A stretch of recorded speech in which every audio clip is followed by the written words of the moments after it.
उत्सवों और पर्वों की यह भूमि जीवन के विभिन्न रंगों की एक अलग मिजाज की है। सदियों से यह धरती पेड़, पानी के झरनों की मीठी आवाजें, खुले आकाश में विचरते उन मुक्त पक्षियों की आजादी की साक्षी बनी हुई है। पहाड़ों से लेकर जमीनों तक, नदियों से लेकर समंदरों तक, भारत भूमि फैली हुई हजारों इतिहासों की तारीख है। कई सदियों से, कई हजारों लाखों सालों से चलती हुई हवा में एक अजीब सी बात है। जमीनों से छूती हुई, समंदर के पानी को स्पर्श करती यह हवा न जाने कितने प्रकृति के तत्वों को संवारती हुई बहती रहती है, और वह कितने युगों की बातें अपने जहन में भरकर दौड़ती, खेलती, अटखेलियां करती हमारी जिंदगियों को एक नया स्पर्श देती रहती, चलती रहती है। मनुष्य जीवन का परिचय और उद्देश्य के बारे में हमें जो सत्य स्वरूप ज्ञान, सात्विक और वास्तविक तत्व ज्ञान मिला है, वह ज्ञान अमृत श्री कृष्ण जी ने भगवत गीता में बताया है।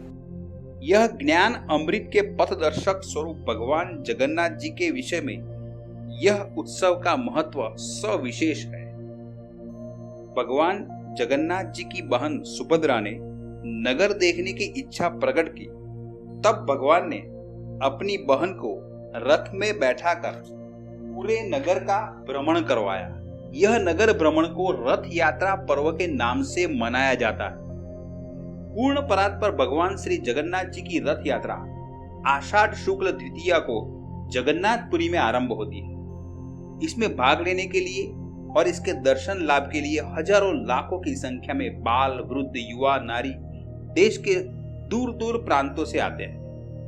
रथ यात्रा एक ऐसा पर्व है कि जिसमें भगवान जगन्नाथ चलकर जनता के बीच आते हैं और उनके सुख दुख में सहभागी होते हैं। सब मनीषा मोर प्रजा, अर्थात सब मनुष्य मेरी प्रजा है, ये उनके उद्गार है। भगवान जगन्नाथ तो पुरुषोत्तम है। उनमें श्री राम, श्री कृष्ण, बुद्ध, महायान का शून्य और अद्वैत का ब्रह्म समाहित है। भारतवर्ष में लगभग सभी नगरों में श्रद्धा और प्रेम के साथ मनाया जाता है।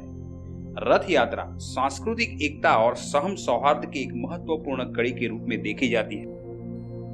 आओ हम सब मिलकर जगन्नाथ जी के जीवन संदेश को अपने जीवन पथ का प्रकाश पर्व बनाए और रथ यात्रा के पर्व को मनाए।